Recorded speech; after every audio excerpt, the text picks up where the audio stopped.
One of the biggest and most successful bands of the 1970s, Pink Floyd, is known for its musical innovation, thought-provoking lyrics, and emotional depth. They started as a college band and quickly became a global phenomenon, selling over 250 million records worldwide, with a staggering 75 million in the United States alone. But just 3 years after their debut, something significant happened. Their frontman and key member, Syd Barrett, was fired from the band. So what were the key reasons behind his controversial exit? And did Pink Floyd become better or worse after Syd Barrett left? Join us as we uncover the story of Pink Floyd and explore the intriguing transformation that followed Syd Barrett's departure. In 1965, a group of college students in London set out on a musical journey that would ultimately give rise to the legendary band Pink Floyd. Roger Waters and Nick Mason, both studying architecture at the London Polytechnic at Regent Street, shared a passion for music and decided to form a band. They were soon joined by fellow students Keith Noble and Clive Metcalf, along with Noble's sister, Shayla, marking the initial formation of the group. As they worked on their musical skills,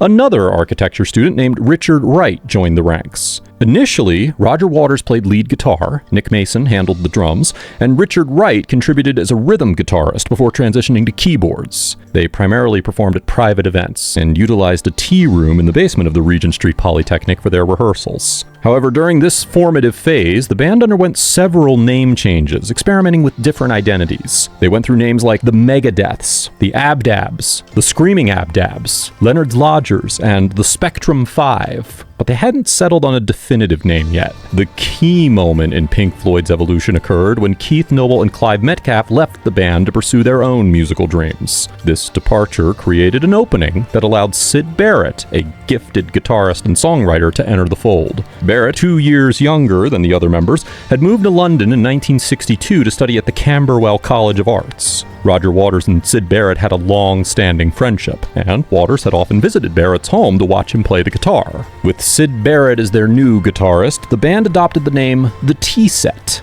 Their performances expanded to various venues, including a notable gig at the Marquee Club in December of 1966. It was during this time that Peter Jenner, a lecturer at the London School of Economics, recognized the band's potential. Jenner, together with his business partner Andrew King, took on the role of managing Pink Floyd. They established Black Hill Enterprises and provided crucial financial support to the band. The name of the band shifted from the Tea Set to Pink Floyd Sound in late 1966. Jenner, recognizing the need for clarity, suggested dropping the sound part of their name, officially making them Pink Floyd. Under Jenner and King's guidance, Pink Floyd became an integral part of London's growing underground music scene. They graced venues like All Saints Hall and the Marquee, where they began to experiment with extended instrumental sections during their performances. These experimental events were accompanied by rudimentary light shows featuring colored slides and domestic lights. As the band continued to evolve, they began to attract attention from the music industry. In 1967, Pink Floyd signed a recording contract with EMI. Their debut single, Arnold Lane, was released in March of 1967, albeit amidst radio bans due to its lyrical references to cross-dressing. Surprisingly, the single managed to reach number 20 on the UK charts. Subsequently, their second single, See Emily Play, released in June of 1967, achieved an even more impressive chart position, reaching number 6 in the UK. Now, amidst these early successes, the band faced a growing challenge in the form of Syd Barrett's declining mental health. By late 1967, recognizing the need for a stabilizing influence, the band brought in David Gilmour as a fifth member. Gilmour, who had known Syd Barrett from their earlier days of performing together at Cambridge Tech, joined Pink Floyd to provide support and cover for Barrett's difficulties. Despite this effort, collaborating with Barrett remained an increasingly challenging task. In early 1968, Pink Floyd faced a tough situation during a tour. They had to decide whether or not to pick up Syd Barrett, their frontman, for a show. This decision came after a series of problems that had been building up for a while. One of the main reasons for this decision was Syd Barrett's behavior. He had been acting very strangely due to his mental health struggles and drug use. This made it almost impossible for him to perform well on stage. The band depended on performing live to make a living, so they needed someone who could play consistently. Syd's condition had gotten so bad that he was no longer reliable during concerts.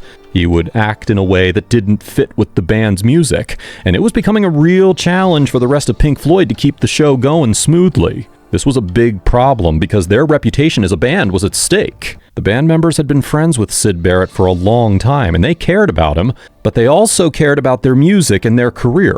They had to make a tough choice. They had to decide between their loyalty to Syd and their responsibility to their audience and their own future in music. Ultimately, they decided not to pick up Syd Barrett for the show. It was a difficult decision, but it was clear that they couldn't continue with him as the frontman. This moment marked a big change for Pink Floyd, as they realized that they had to move forward without Syd. They needed to explore new musical directions and continue their journey in the music industry. In 1968, Pink Floyd found themselves back at Abbey Road Studios to complete their second album, A Saucer Full of Secrets, which they had started working on in 1967 under Syd Barrett's leadership. The album featured Barrett's final contribution to their music with the song Jug Band Blues. During this time, other band members began stepping up in terms of songwriting. Roger Waters penned songs like Set the Controls for the Heart of the Sun, Let There Be More Light, and Corporal Clegg, while Richard Wright contributed Seesaw and Remember a Day. Norman Smith, the band's producer, encouraged them to produce their music independently, so they recorded demos at their homes. However, Smith wasn't entirely convinced by their new direction, and he even filled in for Nick Mason on the drums during the recording of Remember a Day when Mason struggled. The sessions had their challenges, but Pink Floyd was determined to realize their artistic vision in the recording studio.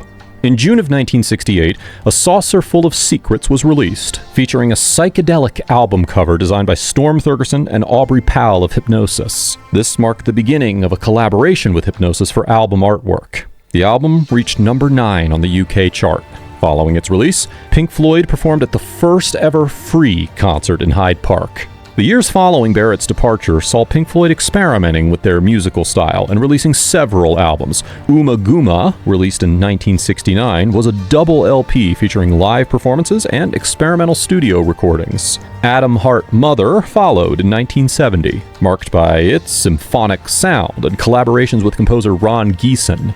It was Pink Floyd's first #1 album in the UK. In 1971, Pink Floyd released Metal, an album that signaled a transition from their earlier work to their emerging sound. Metal was praised for tracks like Echoes, which showcased David Gilmour's growing influence in the band. This period saw Pink Floyd touring extensively and gaining commercial success. Pink Floyd's creative journey continued with albums like Obscured by Clouds, 1972, featuring music they had composed for the film La Vallée, and then culminated in the monumental success of The Dark Side of the Moon in 1973. This album became one of the best-selling records of all time and catapulted Pink Floyd to global stardom. The period from 1975 to 1985 was led by Roger Waters and resulted in iconic albums like Wish You Were Here, 1975, and Animals, 1977. However, tensions within the band were rising, leading to Richard Wright's temporary departure, and contributing to a challenging atmosphere during the recording of The Wall, 1979.